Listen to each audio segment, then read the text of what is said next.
Hello students, SN professional classes से मैं अमन गुप्ता आज आपके लिए लेके आया हूँ इकोनॉमिक लॉ सीरीज़ का थर्ड लेक्चर।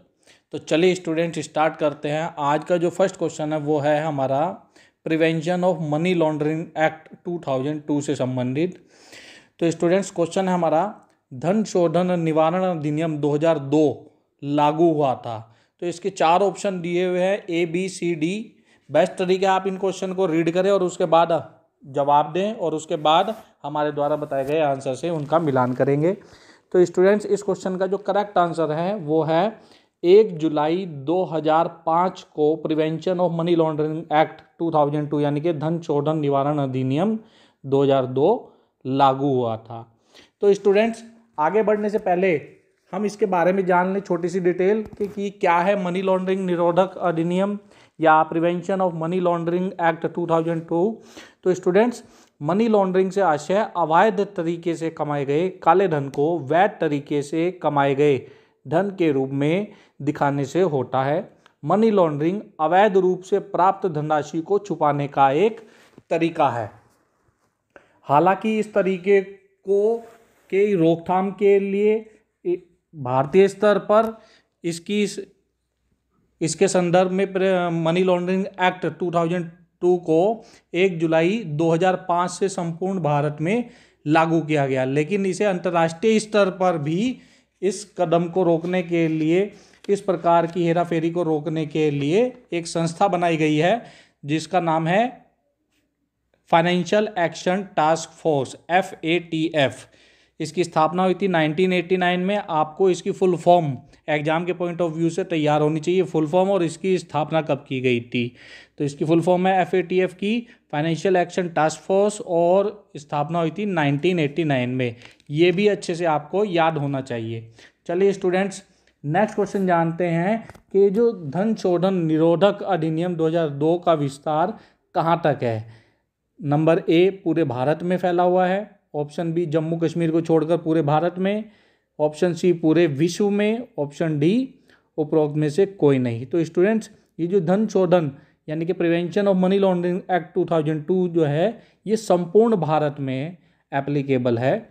चलिए अब नेक्स्ट क्वेश्चन जानते हैं आज के स्टूडेंट्स। वो नेक्स्ट क्वेश्चन है हमारा मनी लॉन्ड्रिंग का अर्थ पूछा। ये ऑलरेडी हम डिस्कस किया है, तो आप फटाफट से इसको रीड करके कमेंट बॉक्स में इसका आंसर बताएंगे। मैं ऑप्शन बोल दे रहा हूँ जो क्वेश्चन के अकॉर्डिंगली ऑप्शन दिए गए हैं। वो है नंबर 1 काले धन को सफ़ेद धन में बदलना, ऑप्शन B स्विस बैंक में धन जमा करना, ऑप्शन C वित्तीय परिसंपत्तियों की खरीद और ऑप्शन D उपरोक्त में से कोई नहीं। तो मैं समझता हूँ इस क्वेश्चन का तो आंसर लगभग सभी बच्चे दे देंगे, ऑलरेडी हमने इसको डिस्कस किया है अभी पहले ही क्वेश्चन में।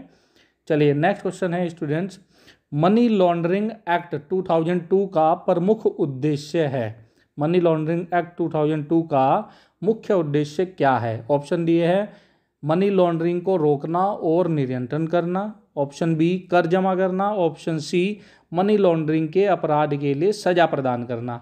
तो स्टूडेंट्स मनी लॉन्ड्रिंग एक्ट 2002 में क्या बात करता है कि इसके मनी लॉन्ड्रिंग को रोकना और इसको नियंत्रण करना और जहाँ तक आवश्यक हो इस अपराध के लिए सजा प्रदान करना, यानी कि ऑप्शन नंबर A और C ये दोनों इसके करेक्ट आंसर है। ये इसके दोनों ही मुख्य उद्देश्यों में हैं। चलिए नेक्स्ट क्वेश्चन जानते हैं स्टूडेंट्स। आज का हमारा नेक्स्ट क्वेश्चन है मनी लॉन्ड्रिंग को आमतौर पर कितने चरणों में परिभाषित किया जाता है। क्या कह रहा है क्वेश्चन, मनी लॉन्ड्रिंग को आमतौर पर डैश चरणों में होने के रूप में परिभाषित किया जाता है, 2, 3, 4 या 5। तो स्टूडेंट्स इस क्वेश्चन का जो करेक्ट आंसर है इसके 3 चरण हैं। वो कौन कौन से हैं। नंबर 1 प्लेसमेंट, नंबर 2 लेयरिंग और नंबर 3 एकीकरण। चलिए नेक्स्ट क्वेश्चन जानते हैं स्टूडेंट्स।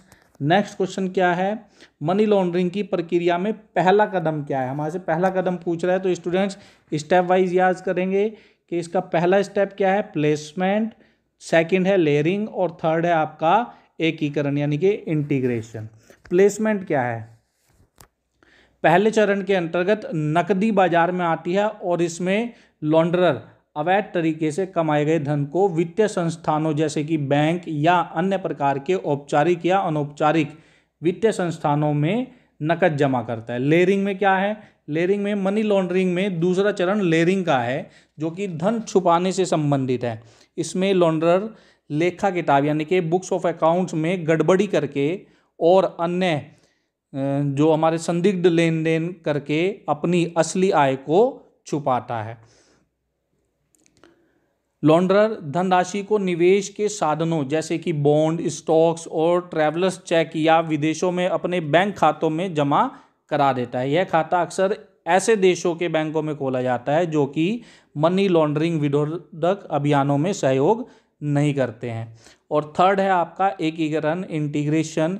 इसमें क्या है कि यही मनी लॉन्ड्रिंग प्रक्रिया का अंतिम चरण है और इस प्रक्रिया के माध्यम से बाहर भेजा गया पैसा या देश में खपाया गया पैसा लॉन्ड्रर के पास वैध धन के रूप में वापस आ जाता है। थर्ड स्टेप में ऐसा धन अक्सर किसी निवेश जैसे कि अचल संपत्ति खरीदने, लग्जरी सामान खरीदने आदि के माध्यम से वापस आता है।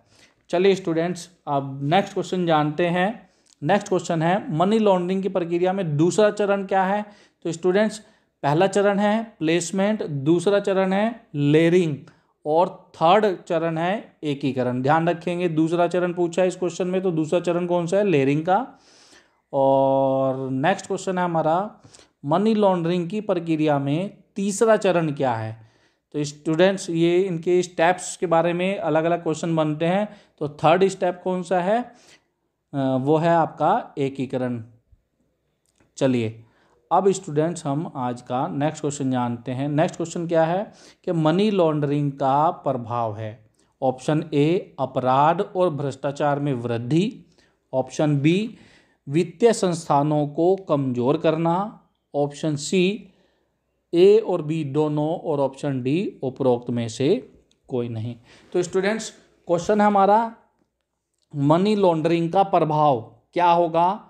अपराध और भ्रष्टाचार में वृद्धि होगी और वित्तीय संस्थानों को कमजोर किया जाएगा। ये इसके दोनों ही आंसर है, या ये कहें कि मनी लॉन्ड्रिंग के ये साइड इफेक्ट है, मनी लॉन्ड्रिंग अगर बढ़ेगा। चलिए अब नेक्स्ट क्वेश्चन है हमारा स्टूडेंट्स, बड़ा ही इंपॉर्टेंट क्वेश्चन है। मनी लॉन्ड्रिंग है क्वेश्चन मार्क किस प्रकार की घटना है हमारे को बताना है। एक पर्टिकुलर क्षेत्रीय घटना है, या नेशनल लेवल की घटना है, या इंटरनेशनल लेवल की घटना है। तो हमारे को बताना है कि इसमें से किस प्रकार की है मनी लॉन्ड्रिंग, किस प्रकार की घटना है। एक राष्ट्रीय घटना है, अंतर्राष्ट्रीय घटना है, या क्षेत्रीय घटना है, या उपरोक्त में से कोई नहीं। तो स्टूडेंट्स, मनी लॉन्ड्रिंग जो है वो एक इंटरनेशनल लेवल की घटना है, अंतर्राष्ट्रीय स्तर की घटना है। इसका ऑप्शन नंबर बी सही होगा। चलिए अब नेक्स्ट क्वेश्चन जानते हैं हम। वैसे तो वीडियो स्टार्ट जो आज का लेक्चर है शुरुआत में इसको ऑलरेडी डिस्कस कर चुके हैं, तो हमारे आंसर बताने से पहले देखते हैं कितने स्टूडेंट्स क्वेश्चन पढ़कर इसका सही जवाब देंगे। तो क्वेश्चन है students, FATF financial action task force वित्तीय कार्यवाही कार्यबल की स्थापना किस वर्ष की गई थी? ऑप्शन दिए हैं 1969, 1979, 1989 या 1999। फटाफट से जवाब देंगे स्टूडेंट्स।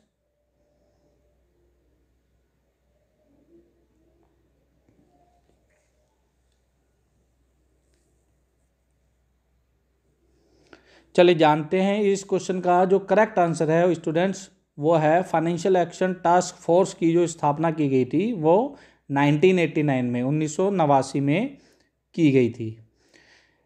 अब इसी की ही एब्रीविएशन से संबंधित क्वेश्चन है। तो स्टूडेंट्स, क्वेश्चन है हमारा FATF का पूरा नाम क्या है? Number 1 final action task fund, option B वित्तीय कार्यवाही कार्यबल, ऑप्शन सी फंक्शनल और टैरिफ फंड, और ऑप्शन डी उपरोक्त में से कोई नहीं। मैं समझता हूँ इस क्वेश्चन का तो मैक्सिमम बच्चे सही आंसर देंगे। चलिए जानते हैं इस क्वेश्चन का जो सही आंसर है स्टूडेंट्स, वो है हमारा FATF financial action task force यानी कि वित्तीय कार्यवाही कार्यबल। ऑप्शन नंबर बी इसका करेक्ट आंसर है। तो स्टूडेंट्स ये थे आज के महत्वपूर्ण क्वेश्चन। वीडियो कैसा लगा कमेंट बॉक्स में कमेंट करके ज़रूर बताएं, और साथ ही साथ इस चैनल को अभी तक आपने यदि सब्सक्राइब नहीं किया तो चैनल को सब्सक्राइब जरूर करें, ताकि इसी प्रकार के अपडेट्स आपको टाइम टू टाइम प्राप्त होते रहें। और साथ ही साथ इस वीडियो को अपने अन्य मित्रों के साथ भी जरूर शेयर करें, ताकि उनका भी बेनिफिट हो सके। Okay, thank you students, thank you for watching. Please like, comment and subscribe our channel. And आप हमारे फेसबुक, इंस्टाग्राम और व्हाट्सएप ग्रुप पर भी हमारे से जुड़ सकते हैं, और अपडेट्स प्राप्त करने के लिए आप इस वीडियो के डिस्क्रिप्शन बॉक्स में दिए गए टेलीग्राम लिंक, और हमने यूजीसी नेट पेपर 1 और पेपर 2 से संबंधित कुछ क्विज भी बनाए हैं, उनके भी लिंक इस वीडियो के डिस्क्रिप्शन बॉक्स में मिल जाएंगे। और इस सब के अलावा कॉमर्स से संबंधित अन्य टॉपिक पर बनाए गए वीडियो के लिंक भी हमारे इस वीडियो के डिस्क्रिप्शन बॉक्स में मिल जाएंगे। आप उन वीडियो को भी जरूर कंसीडर करें अपनी बेहतर तैयारी के लिए। Okay students, thank you and best of luck for your examination.